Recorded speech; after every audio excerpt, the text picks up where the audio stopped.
Hello, hello, hello. Good afternoon on a very bright afternoon, on a very bright day. My name is Debbie Echo. I'm the founder of your Discovery Coach, and I'm here again on a Friday. Excited to bring you a brand new topic. It will be a topic in the series of, it's the first topic in a series of 6. So we're going to be doing this over 6 weeks. We have different things to cover. Today we're going to be looking at the stories our faces tell. And the week 2, we're going to be looking at Behind the Smile, Unspoken Inheritance in week 3, the mirror doesn't lie, Raising Daughters, and rewriting stories. And on week 6, we're going to see Beyond the Face. So this is us in the next 6 weeks running a Rediscovery Series. And I hope you will come on this journey with me, because I've been excited trying to put everything together. And I know and I hope that you will also be excited to receive what I have to offer. So yeah, let's go. Thank you once again. I don't take your time for granted. Always excited to be here on a Friday. Yes, Friday afternoon. Thank you, thank you, thank you. And let's dig right in, because we want to be here for under 1 hour. Hello, Alicia. Good afternoon. Good afternoon. Good afternoon. I owe you a text. I remember. I've just not been able to come to it. So yes, Alicia, thank you for joining us this afternoon. And let's go right in. Yes. So today's topic is the stories our faces tell, and healing the hidden weight behind the tired eyes and the tight smiles. Who can relate? Who can relate? I've always told the story of how my daughter wants to describe me, and she's like, "Oh, mommy's always tired." And that was when this conversation today has been sparked by so many, one-to-ones with my kids, and also how people interact with me on the school gates. "Oh, you always look tired." And I started to wonder why. When your resting face tells a story, when your resting face, tells the world otherwise what you're feeling, you're not really feeling that way inside, but there's a story your resting face tells. Over here they call it, your resting beach face. And I'm like, what has informed our faces? Why do our faces, what stories are our faces carrying? So it made me really curious, why I'm not always tired, but why do I always look tired? Or why am I, XYZ? Or why are some people construed? Some people, you see them, when they're not smiling, looks like they're angry. Are they really angry? Maybe not, maybe yes, we don't know. But there's a story arresting faces tell, and that was what made me go on, on this long on this long research, because I wanted to know whether it was just, by chance. I just wanted to know why it came about. So um like I've said, today's session is personal for me. It was me digging, into stories, because you see a face. Sometimes it's the elderly. You see an elderly person, and I'm the sort of person that I'm curious. Hey Ngozi, thank you for joining us. Ngozi, you are welcome on this lovely Friday afternoon with my kids playing in the garden, and I'm watching them while I'm giving this life. It's such a beautiful afternoon. I'm thankful for the opportunity to have you as an audience and to be here speaking to you. So I was saying that, this particular webinar was from a personal story, from a personal journey for me, from a personal musing. Sometimes you sit to elderly people, and every line and every wrinkle on their face, every contour of their face tells you a story. Sometimes it's a set jaw, sometimes it's a crease in the forehead, that worried look. It tells you the story of what, the mirror doesn't lie, like they say. And I'm not talking of in the mirror as per looking, I look fat, I look thin, I look skinny, I look fine, or my makeup is set. No, that's not the mirror I'm talking about. It's not the mirror for the physical, but your face is like a mirror that tells a story about you. So, I've always been intrigued by what people call, resting face, that default expression that default expression you wear when you are not actively reacting to anything. So and it's most times when you're driving. Your face is just, looking ahead. There's this thing. Someone has told me something one day. She saw someone I know driving past, and she was like, "The person always looks angry." And I was like, "I don't think the person is angry, because I knew that person very well." But it's that resting face that just stay with me. I've noticed it with strangers, I've noticed it with friends, and I've noticed it in my own family. When and kids are the ones that are the best people to tell you, how your resting face is. It's just like, oh, you're always looking angry. And I'm like, for goodness sake, nobody has annoyed me. Some of my kids walk up to me and say, Mommy, has anybody annoyed you? Listen to them. There's something your face is telling. And that's what we're going to be doing in this, in today's session. I've been told so many times that some people close to me, they always look angry. I've been told I look angry. I've been told I look tired. I've been told all sorts, or sad, or upset. When the eyes are just looking upset, when the eyes are, looking, there's this, there's an expression. You can't really put it in words, but you just find it difficult connecting with that person at that time, because you don't even understand, should I come closer, should I not come closer? These are stories, and this thing is important for us as moms, because our children are reading us. They want to know, they want to feel the connection, not just in the words that we say, even the way our faces are, in the eyes are, in the way our eyes light up when we want to connect. So these are telling stories. They're real stories. They're real stories, and we'll see how we need to start being intentional about, these are very small things, but they are things that could be the difference between you being connected to your children, or connected to your spouse, or connected to your friends, and not, especially for little children. Big adults, or adults, can give you, benefit of doubt, can come and succor you, but for children it does matter. And as moms, we're not just moms for mom's sake, we're moms, to light up the house, to connect. So let's just see where this is going. So, the more I heard these comments about, angry face, sad face, upset face, I started to wonder, and what story does my face tell without me saying a word? And where does that story come from? That curiosity led me to research the science and psychology behind our expressions. So I started to do a little research. I'm still on it. It's a big research, but I'm excited to, do a little research.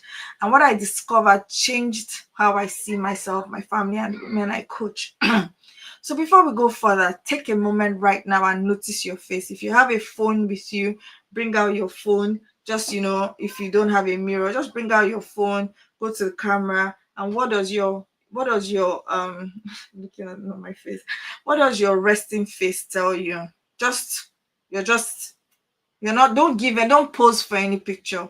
Just normal. You're not posing, you're not smiling, nothing. Look at yourself in that mirror. Give yourself a very good look. I want you to do that for me before we go on. What does it tell you? If somebody took a picture of you without you posing, or without you knowing that they are being taken a picture of, without you arranging yourself, you know what we do now? We suck it in, we suck our tummy in, we give our good side. Without all of that, what picture does that story tell? If somebody just takes a snapshot of you, you're not posing, you're not, you're just in your resting phase. What story does that tell? I want you to see that. Just see that expression. Start to notice your expression. Start to notice the way your face is. What story does that facial expression tell? So one day I was just walking past the mirror, and I started realizing that, I had certain demeanors, or certain facial expressions that I would, attribute to my mother's. I would say that I started looking like her in certain ways, in the way my face is set, my jaw is set, my brows are creased. I started. Oh, Bukola says it tells me that I'm tired. Oh no, I can relate. So this place, for one, I want us to understand that this place is not a judgment zone. It's a zone where, because even me that I'm speaking to you, I am also on this table. So it's not a judgment zone. It's a zone that is a zone that tells us, that helps us to see what we would ordinarily not see. So the only way to improve, for instance, is to constantly be aware of your state, to be constantly aware of your mind, to be constantly aware of the things that that shrink you. So when you listen and you keep listening and you keep listening, don't feel judged. Be thankful that you have an opportunity to improve on yourself, to improve yourself, to improve your, your demeanor, to improve your life. So, I looked past and I started to see that face in my daughter Zoe, because I started to say that, Zoe looks a lot like my mom, but it wasn't really like because she was spending time with my mom. It was me reflecting my mom's face, and Zoe started carrying that face. And I became so curious. When she wants to do something, when she wants to, there's a set face. And I said, no, this thing is just more than, facial expressions. We are telling stories. And that was what led me here. So the first point I wanted us to note this afternoon is that your face is a living record. Your face is a living record. That's our first point. That your face is a living record. From the moment you were born, our faces begin to learn. Long before we can speak, we communicate through expressions. So when your baby is hungry, how the face changes. When they are chuckling and they are happy, how the face lights up. And I remember then when I used to change the diaper of the children, I was reading something at the time, and it says when you're changing the diaper, smile at your baby because your baby is mimicking your face. As at then, I was like, what's all this psychological thing? Make them free me. I'm tired. I haven't barely slept. Baby wakes you up at 2, and then you tell me that as I'm changing the diaper of the baby, I should be smiling. But these things were profound things that even at the time when I was learning them and I wasn't able to maybe put it into practice, but I started to see why these things were important. And then my child started to grow and she started to have my expressions. I didn't even see it as my expressions at first. I just saw it as my mother's expressions. And I'm like, where did she get? She's too small. Sometimes you call a small baby grandma. It's not because baby is grandma, but there's certain expressions that have been passed on to that child. So you say, oh, this one is grandma, or this one is grandma has come back to life, has come back to earth. This one is grandma, but it is not really grandma. So when I, used to hear those things, like when you're changing your baby's diaper, smile at them because they're actually taking in your face.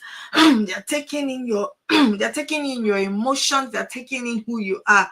At the time, I didn't understand until I started to, until the kids started to grow and I started to see, yes, firsthand, this child, especially the second, was definitely grandma. Anyway, long before we speak, before we communicate, and before we communicate through words or expressions, we pick up from the people caring for us. Psychologists call this emotional mimicry. So this is what a psychologist call emotional mimicry. The child mimics you, the child mirrors you. So you won't even understand how much you're passing on to your children. You may even, like me, bypass the fact that they are looking like you and see attribute it to your mom. So it's funny. My mom is there. She's almost 80. I'm here. I'm in my mid whatever. My child is there. She's 5. But I can already see the connection between my child's face and my mother's face, even though they barely ever see. So then definitely I'm the connector for that emotional expression that she gives, for that face that she's having right now. And it's not being a look-alike. It's not like this child looks like me. There's an expression that this child gives that becomes that I am seeing that this is my mother's expression. And we are passing it on every day, whether we're intentional about it or whether we are not, whether we don't know about it or whether we do.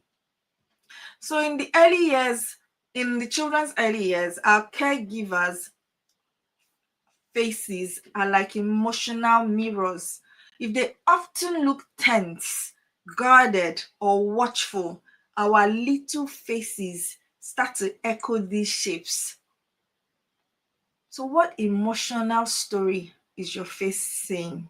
I will ask that question again. Think about your upbringing. Think about your mom and what she was constantly stressed about. How did she relate to you in the house? Think about it. Are you replicating the same standard or the same process where you are right now?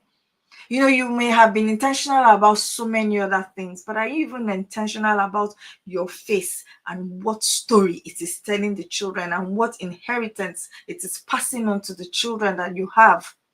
Because these are very key things. Some people are constantly, you see, I grew up in Lagos, and I would say, the average Lagos person is an angry person. That's how I felt. That's how I felt growing up. You're entering the bus conductor, the conductor is screaming at you. Like there's this agitation. Our faces are not particularly, they say we are happy people, but when you are in the deep of trying to get from A to B, Lagos Island to Festac, there's this stress, there's this tension that you carry on your shoulder. Somebody wants to cheat you in the market, somebody wants to outsmart you, somebody wants to, you hold your bag across your shoulder because you're holding on, because you don't want anybody to snatch your bag. What stories are our faces telling? And as you cross people, in fact, from today, I want you to become more mindful as you cross people. Notice how the face is carried and how much it carries. Is it the stress? Is it the tension? So our faces become emotional mirrors. If we often look tense, guarded, watchful, and our little faces start to echo those shapes. Over time, these repeated actions, these repeated expressions become part of our default settings. So you tell people that's just how my face is. But those things are not just how your face is. It's a muscle memory. It's an emotional muscle memory that has been woven into our identity. So it may not necessarily be, that's who you are. But you grew up in a house where your mom was constantly tensed. Your mom barely smiled. She only smiled when you brought your report card and you came first. Your mom was barely happy with your dad. Your mom was barely happy about life. She was constantly in survival strategy. And you have started to wear this face, this tired face, this tensed face, this face that tells you that you are carrying much more than you can bear. You are carrying much more than you can bear. And then it starts to become your identity. So that's how people identify you. But is that really your identity, or did you inherit it? These are questions I want us to ask ourselves. Our environment and our primary caregivers play a vital role, a very key vital role in shaping who we are today. So look at your mom's face, for instance, if she's alive, whatever it is. Just try. I'm not saying go and physically look at it, but just call it up. What was the story her face always told? And look at your own face and ask yourself, what is the story my own face is saying? And sometimes the best way to even know what story of your face tells is to see how your children react to little things, to life, to everything around them. The way they scream, the way the agitation in the house, the conflict is a good way, is a good mirror. So these default faces can tell silent stories. So a raised brow, for instance, can tell stories of, learned vigilance. You grew up always watching for changes of mood in the environment. So you don't know whether they will come in today and give you backhand or tomorrow and give you, ruler. You don't know. So you're constantly, vigilant, constantly vigilant. You don't even understand what is going to happen in the next minute. Unpredictable, emotional environment. So your raised eyebrow, you just find yourself, your any small noise. You're an adult now. Nobody's coming to beat you. Nobody's coming to hit you. Hopefully, and then you're walking on the road, but you're constantly hyper vigilant. Loud noises just you're what's the word? You're scampered. A tight smile, learned suppression. You can't. When you're smiling, you're not smiling from the heart. That tight smile, learned suppression. Emotions carefully packaged before they ever leave the body. So I am guarded about how I smile. I'm guarded about how I interact with people. A pursed lip, learned restraint, holding back words for fear of conflict or disapproval. You don't want to step on anybody's toes. And I get it, it's good to be a peacemaker, But being a peacemaker does not also mean that you don't have difficult conversations. So you start with nothing. You say, okay, you start to tell a story, and then so what do I, oh, nothing. You're constantly saying, oh, nothing, oh, nothing, oh, nothing. You're pausing everything that you need to say. You're pausing everything. So you're like, let's suppress it. Our feelings don't matter. Let's keep suppressing our feelings. Let's keep, suppressing our emotions. Furrowed forehead. You're constantly, having a, furrow on your forehead. There's this furrow here, like a wrinkle. Learned problem preparedness. You're always waiting for the next problem to come. You've learned to, prepare for problems. You're just constantly in let's prepare for the next thing that will happen. A constant state of anticipating what will go wrong. You send someone a text message, and the person doesn't respond to you in 5-10 minutes, and then you feel stressed about it. Oh, maybe, and she said she was going to Surulere, or she said she was going to wherever. Did the car crash? You start to search on Google to see, and if there's any accident on the way, or your husband doesn't text you back. I'm saying that one's my own personal story. And then you've learned to anticipate something will go wrong. Your face carries that story. What story does your face carry? So wide eyes, learned alertness, growing up where surprises weren't always good news. So you're just wide eyed. Surprises were not good news. So you learn to, there's an expression your face carries. Your eyes are wide. You're not able to, you can't just take news. Someone tells you, I'm going to tell you something by 2 o'clock. You can't even sit down till 2 o'clock. You are afraid. What's he going to say at 2 o'clock? Is she going to break up with me at 2 o'clock? Is she going to do this? Is he going to break up with me at 2 o'clock? Is he going to do, is he, your brain has a way of going to, hello, Bumi, thank you for joining. Your brain has a way of going to the worst case scenario. Downturned mouth corners, learned resignation. This life, let's just take it the way it is. Learned resignation, quiet acceptance that joy wasn't always available. So you wanted to play, as a child. You wanted to play with your mom, you wanted to play with your dad, but there was this, I'm busy. They're just constantly telling you that they are busy. So let's just take it like that. They're always busy, and it's because they love me that they work so hard. So you imbibe these narratives, and then the corner of your lips has learnt, let's just resign our face. Let's just resign our faith. One day, shall will be better. It's quiet resignation, quiet acceptance that joy was not always acceptable. We carry these patterns into adulthood. That's the unfortunate thing. It doesn't stay there with the childhood. We carry the patterns towards into adulthood. So it may not even be it may be that this is what your own mom learned. Your own mom learned this, and then somehow her facial expressions have become your facial expression. Some people always look happy.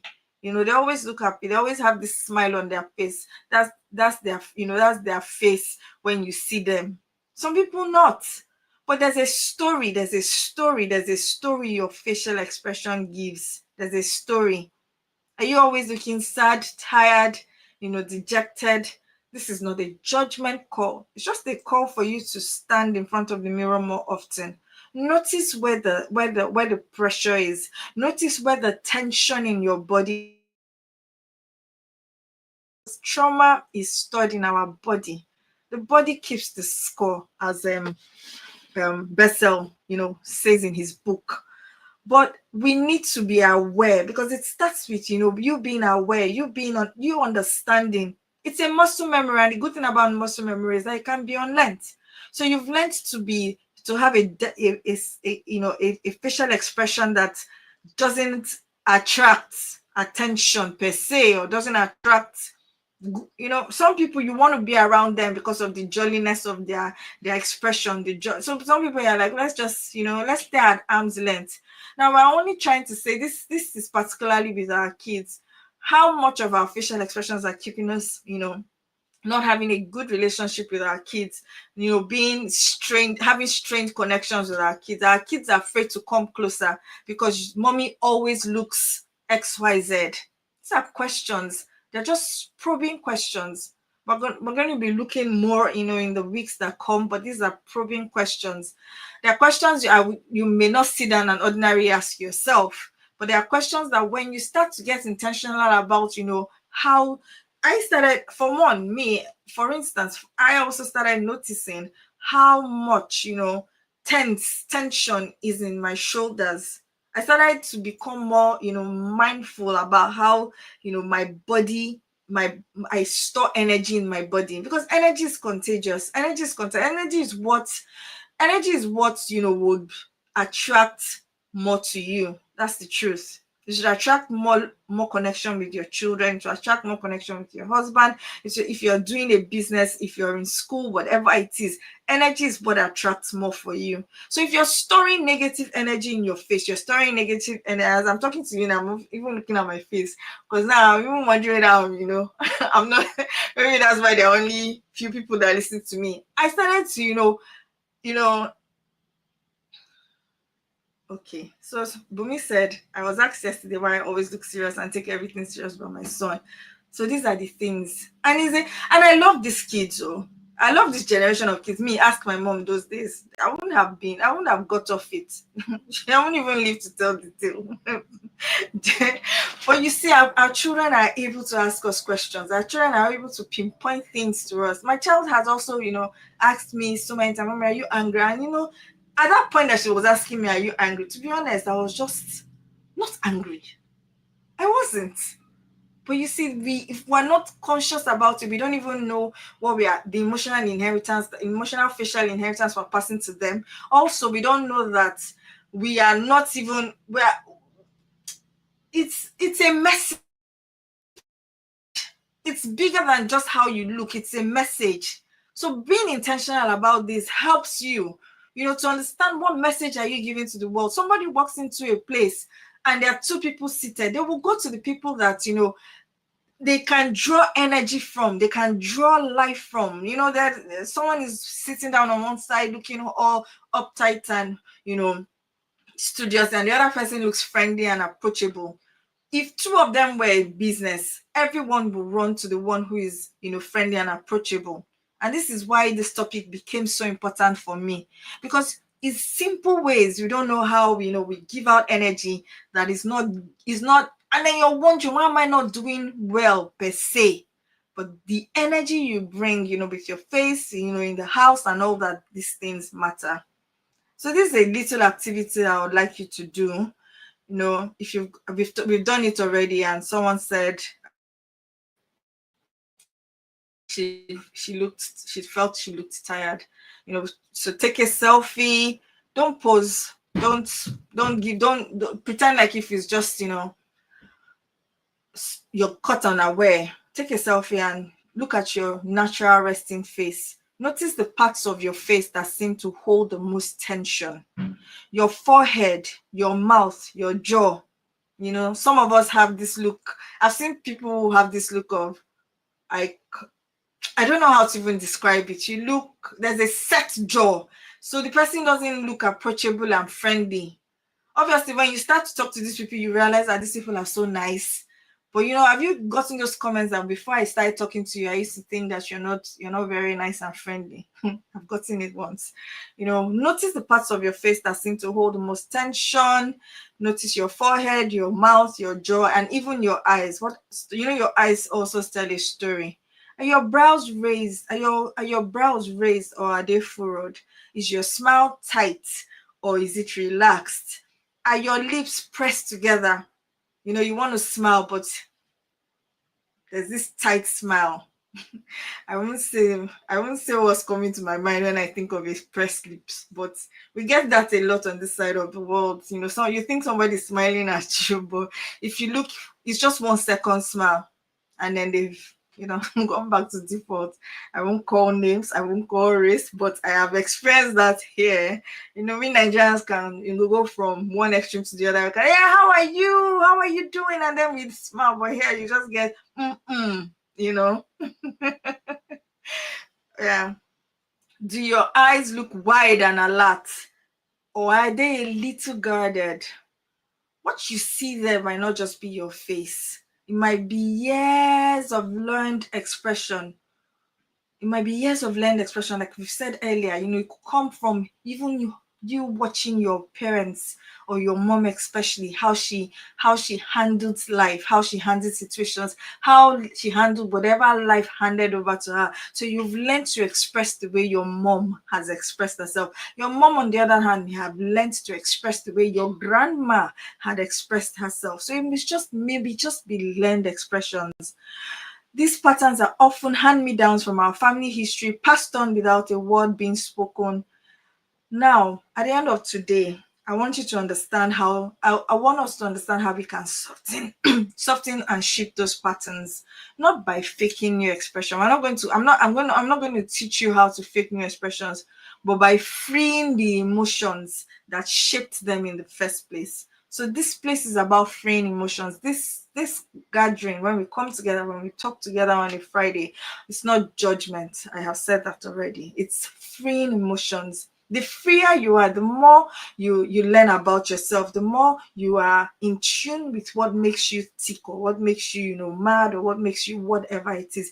The more you understand your history, the more you understand what has been handed over to you, the more you understand the why behind your behavior, the better you are able to, become a better human, become a better mom, become a better spouse. You're not See, it's possible to be in a place of ease and a place of rest. And that's my desire for us, that we'll come to that place of rest, we'll come to that place of ease. And not ease because every other thing is simple, but ease because your own response to whatever it is that life throws to you does not throw you off balance and make you to become what you are not, what you don't enjoy to see. So the ease that comes with, this is life. It can be hard, but I've got this. I can write this. I am I am more than capable. I have the potential. And everybody that knows me knows I like to talk about potential. I like to talk about possibilities because it's not that life became easy, but your reaction and your disposition towards life just changed.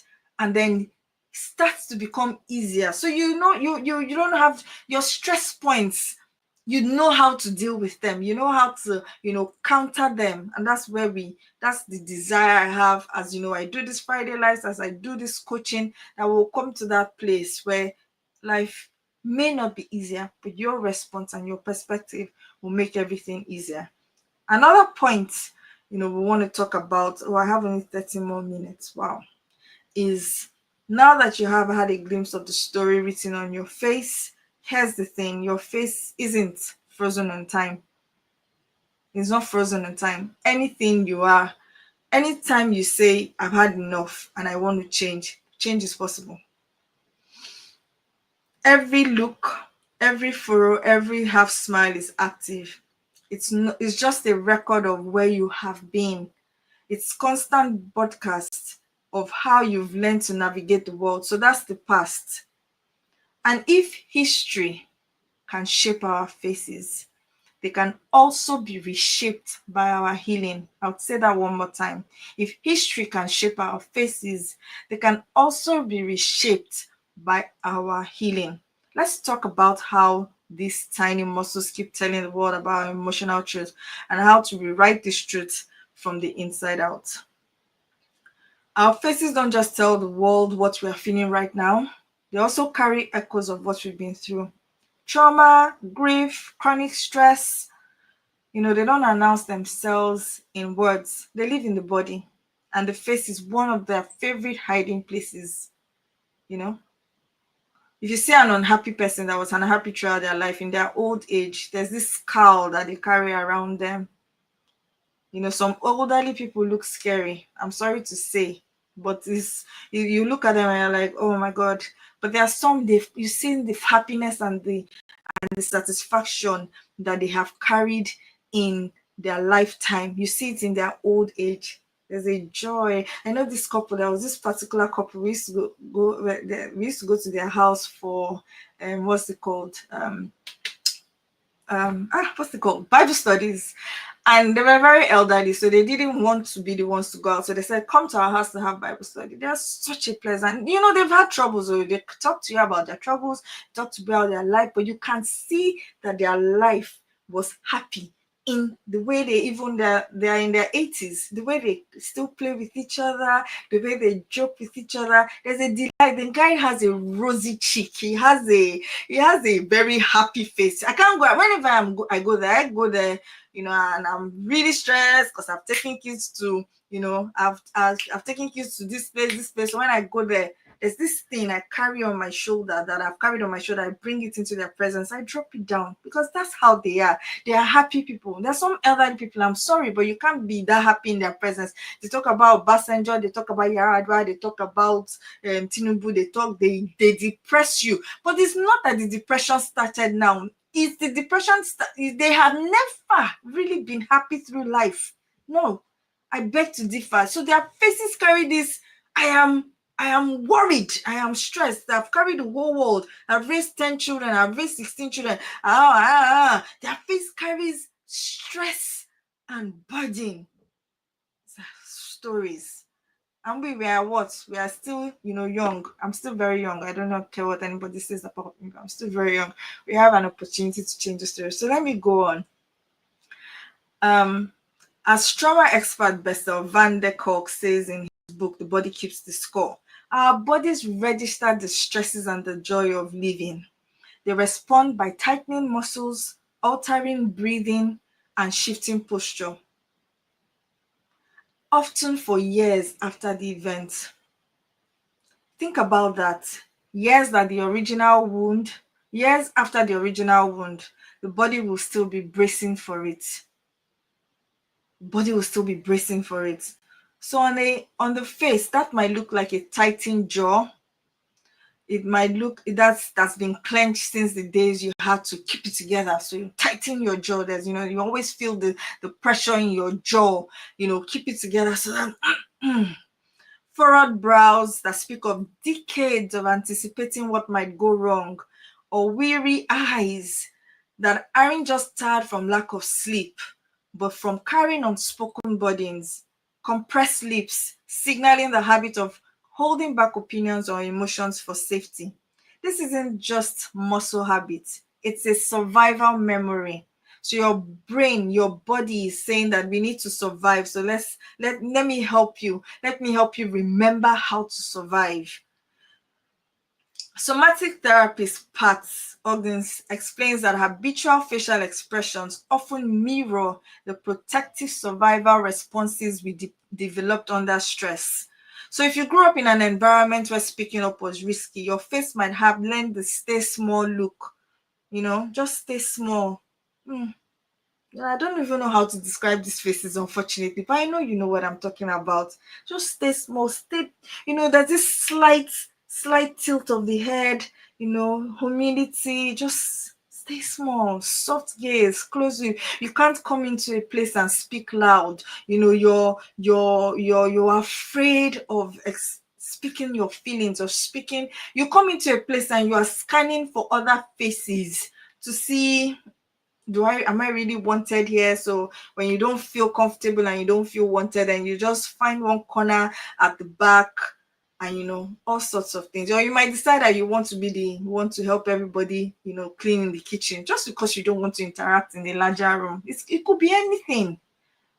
But instead of just having, I want you to be, when you finish listening to me, start asking yourself questions, because it's awareness. Awareness is deep. Awareness is the key to freedom. Because if you don't question the reason why you do certain things, why you come into a place and you say, I don't feel like talking to anybody, why you don't have friends, or etc., you won't understand what your story is saying, because your story tells a lot. Your small, and the small tightening of the shoulders, the things you do, the way you hide, tells a lot of story. And there's no greatness with hiding. You won't be able to express the fullness of who you are if you don't deal with little things. If you had to stay alert for danger, your eyes might widen quickly at sudden movement, even in safe settings. So the key is the patterns didn't appear by accident. They were solutions at one time. Now your face found ways to protect you, to help you blend in, to keep safe. But here's the truth. What once kept you safe might be what is now keeping you stuck. What once kept you safe. So at that time, it was okay to keep you safe. You needed to be safe from unpredictable parenting or unpredictable environment or even sexual harassment, anything, whatever it was, it kept you safe once. But it still doesn't understand that you've moved past it. So it's still trying to keep you safe, but you're saying that you stay small. And the reason you stay small is because you are afraid. Your body is trying to protect you, trying to keep you in a cycle of this. Don't do it, don't talk again. Remember the last time when you were 5, when you wanted to talk and everybody shut you down? It's trying to keep you safe, but that don't talk right now is keeping you stuck. You can't see your way any way out. You can't see, you can't see progress in your relationship. You can't see progress with the business that you're trying to do. You can't see progress with the things you even want to start. So you stay stuck. I'll just go on. I had a meditation exercise, but I will keep that for our paid program. So I want us to go in the next 5-10 minutes into rewriting the script your face tells. We're going to move from awareness. So you've understood how your face tells a story. You've seen how that tightness in your shoulder, that tightness in your jaw, your furrowed brow, and everything you've seen. You're becoming more aware of your facial expressions and the emotional inheritances that you have, gotten, whether you wanted it or not. Let's move from awareness. Let's go to agency. You've just felt how quickly the face can respond when giving permission to say, oh, we didn't do the exercise, so let me not go there. There was a small exercise, but I really run out of time. For years your expressions may have been on autopilot, shaped by old fears, unspoken grief, or survival habits than you no longer live. But here's the truth: if those patterns were learned, then they can be unlearned. And what are the 3 ways we can begin to rewrite the script? First, catch the face, catch your defaults in real time. Next time you're in a oh, sorry, I don't know what happened there. Next time you're in a conversation, notice your resting expression. Pay attention to your face. Start paying attention to your expressions. It's not just that's how my face is or that's how I am. No. Pay attention to your expressions. Ask yourself, am I present or am I bracing myself? You could be bracing yourself for, it, some people, you're in a conversation with them and it feels like, you're constantly trying to prove a point. You're constantly trying to, it just feels like you are fighting. You're fighting. So next time you're in a conversation, notice your resting face. Ask yourself, am I present? Am I just listening to understand? Am I curious? Or am I bracing myself, waiting to be defensive, waiting to just, give back, waiting to just say, and this is my own point, Ask yourself, these behaviors I'm describing, they tell a lot about the emotional baggage that we carry and the things that keep us stuck. Simply noticing interrupts the unconscious cycle. So notice you're taking a walk next time. Notice how your face, I know you're deep in thoughts, and I get that. I know you're deep in thoughts, and I get that. I am also that way. But as you notice, you're able to soften your expression. You're not softening it for everybody per se. It's for you. Because you're training your brain to say, see, we don't have to constantly be in survival mode. You don't have to constantly, everything is fight, fight, fight. We don't have to constantly, we can enjoy nature with a small smile on our face. We can enjoy this walk with a small smile on our face. We can pass a stranger and give them a kind smile. We don't have to be constantly locked in, in survival mode, in fight mode, Pair new emotions with new expressions. That's the second thing you can do. When you feel genuine joy, for instance, let it fully reach your eyes. Let the joy fill you. It's not, okay, now that I'm happy, what's the next thing that will come now that will make me happy? Sit inside that joy and let it reach your eyes. Let your eyes glimmer. Let your children be around you and they can dance and smile and be so happy. Put on the music and let joy fill your soul, fill your heart, fill your house. These are ways to connect. Children are very, very, very sensitive receptors to our emotional, our emotional being. So as we pay attention to these things, we're not just strengthening relationships, we are also breaking generational patterns that we don't need to pass on to these young ones. When you feel safe, let your jaw relax. When you're driving, let your shoulders relax. You're not going to crash. I know some people who, when they're driving, they always feel this constant fear of they feel like they're going to crash. They feel like they're going to, what's the word? They feel like they're going to crash. They feel like they're going to have an accident. So they're tensed. Relax. Stay relaxed. Over time, your nervous system will associate just relaxed states with safety, not danger. So now you're retraining your nervous system not to be so reactive. You're training it to say, look, we are safe, we are safe, we are safe. You can thank him, say, thank you for keeping me safe through all these years. Well, I am safe now. So that you're not constantly anticipating, evil or, terrible things or, danger or, that phone call that just, devastates your day. You're in a state of joy. You're in a state of peace. And then the third thing I want us to do is to practice micro release moments daily. In the morning when you wake up, once or twice a day. For instance, you can say, what's my face doing right now? Look at I'm not asking you to look at your face I'm not asking you to look at your face for how beautiful you are. And I trust that, everybody listening to me is so beautiful.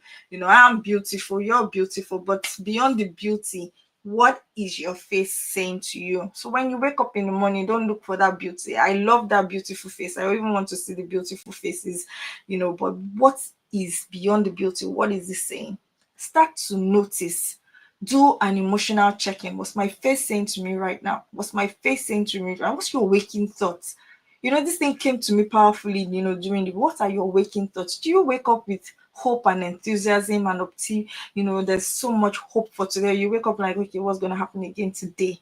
What's your waking thoughts? What is your face saying to you? Are you like, oh gosh, another day again of school runs, another day again of, tidying, another day, just everything feels like, what's your face saying? Release your jaw. So practice. There's this exercise that I can't do it here because you guys will laugh at me. There's this exercise that I got into the habit of doing to relax your jaw. You say A-E-I-O-U, but instead of just saying A-E-I-O-U, you say it, so the A, you stretch it to your head, to your, to your ears. It relaxes your face. You do the same thing. And then you keep on going. You do it over and over. Those are facial exercises that, soften your yes, Ayo, you're beautiful. Soften your tightened jaws. You know why these things are so important? Like I was giving a story of those elderly couple. When you grow up, when you grow older with this muscle, your muscle retraining, when you grow older with it, you find out that you attract more with a more relaxed face. I'm more likely to come to a person who is more relaxed. My kids are more likely to have a relationship with me as they, younger children, they don't really have wahala. They like their mother anyhow they are. But as they become teenagers, trust me, nobody wants to come and stress mommy again. There's nothing inviting. So even you, what was your relationship like, with your mom as a teenager? Was she inviting or was she always nagging? These are the things. So we're not just talking about because of now. It cuts across. To be a safe place to the kids, to be a safe place in our home, to be a safe place to our husbands, to be a safe place that people can come to and they find rest for their souls. So these are things we need to do. Catch your face, catch yourself, catch your defaults in real time, catch it. Pair new emotions with new expressions. Practice micro release moments daily. You can do the AEIOU if you like. Release your jaw, smoothing your forehead. Practice smiling at yourself in the mirror. Tell yourself, look at, see, I have a mirror reflection journal that I'm putting up right now. And if anybody wants it, you can DM me. I have a mirror reflection journal. I call it my mirror reflection. Sometimes English is hard. And there are questions you ask yourself. So these are things that, you're becoming more aware, you're becoming more in tune with your body, you're becoming more in tune with the, with how you feel, the joints in your body, the face, your facial expressions, who you are, what you embody. You're not an embodiment of stress. You're not an embodiment of, you're not an embodiment of stress. You're not an embodiment of bitter things. You're not an embodiment of whatever it is that has happened to you. Be an embodiment of joy. You're an embodiment of presence, mindfulness. That when people come there, you're actually, they can feel you. They can touch you. You're not trying to hide the real you. And that's the you that will thrive. That's the you that's the you that will thrive. That's the you that will grow. That's the you that will touch anything and it grows. The you that keeps stressed inside of it. The you that, is constantly guarded. It's not the you it's not a you that you want. It's not a you that you want, because what you need to become, sometimes you're already it, but there's so much blocking it. So as you dig, as you excavate, for the ladies in my paid program, I sent them an email this week and I was talking about excavation. As you excavate, as you remove the unwanted things, you remove the unwanted things in the soil. The soil finds space to grow. The soil will find water, and that water will nourish. You become a tree, planted by the waters. You become a shade to the ones that God has given to you, to the children that God has given to you, the family that God has given to you. So these are the things. They seem very small, they seem very, what's about my face? But your face carries a story. As I round off, when we shift our expressions intentionally, we are not just putting on a face. We are sending new signals to the brain, signals that say, it's safe now. You can stand now. You can only thrive when your body feels safe. Ask anybody who is trying to, do something new. When it's a very vicious cycle. You just find out, okay, you woke up in January, you said you were going to start the gym. Now it's August, and you have given up 16,000 times in 7 months. It's a vicious cycle. Your body is not feeling safe. There's no alignment inside of you. So you're not able to follow through with goals. You're not able to follow through with things that you have said you should do, you will do, or your declarations, whatever it is, your affirmations. It's even your affirmations that you affirm, and I can hear you. I can hear you. I hear that I am beautiful. You are beautiful. But even those affirmations will be nothing in an unsafe environment. And your body needs to feel safe. Your body has kept the score. Let's give up this score. Let's dig these things out that are blocking us. So you want to start a new activity. You want to start a new, whatever it is, and then you find out the self-sabotage is on another level. It's a serious matter. Until your body feels safe, it's not going to take that dieting very seriously. It's not going to take the gym life very seriously. It's not going to take your next goal very seriously, because it's not feeling safe. So you will keep, it's not even you, it's not the village people that are blocking you right now.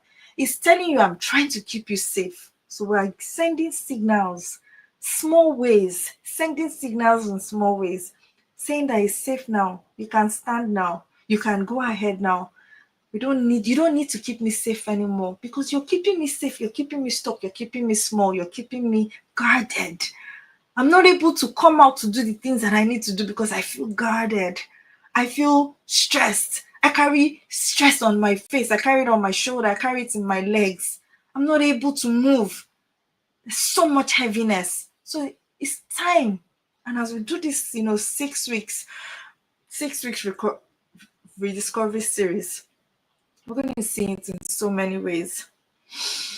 We're going to see it in so many ways. And in that safety, the body begins to trust again, the mind begins to open again, and the heart begins to speak again. So until your body feels safe, you will not be able to, you will find out that you're constantly hitting roadblocks. Until your body feels safe, until there's just this something about safety. If for instance, let's use example, for instance, like, there was fire on the gas, you were cooking something on the gas. Why can't you touch the gas? Because your body doesn't think that it's okay for you to touch the gas now. I mean, to touch the fire on the gas. No matter how because as you touch it, you burn. And you might have remembered, last time you were cooking. So that's what I'm saying. But if you tell yourself, okay, I'm a fire artist, some people that do put fire in their mouth and all those things that they do. I don't know what they do, but your body won't, you can't take the risk. There's certain risks you can't take until you deal with these blockages. Oh, so awareness is our first step to healing. We can't soften what we don't notice. The mirror work I told you about is something that you can DM me if you want it, but your face is not only I'll just round off with this. Your face is not only a record of your past, it's also a signal that others read instantly before you say a word. So what do you want your children to read? What do you want to read? What do you want? How do you want to go from here? And with this, I'm going to say you can join our 90-day becoming program. Send me a DM if you're interested. I'll bring out the details by next week, I promise. But for now, I'll be talking about more. I'll be dealing more on these things in our program. You're going to get a flyer by the end of next week or by next week. But take these things that I'm saying, run with it. Ask questions if you need to ask questions. Don't live in denial and say, I don't know what she's talking about. But remember that until your body feels safe, until you deal with blockages, all your goals, all your, I want to do more, I want to be more, it's just a talk. You must do the work, you must excavate, you must dig down, and you must deal with things to reclaim the identity of that beautiful, wonderful woman that you are. And until I see you next Friday, hey mamas, let's start living. Thank you for joining me.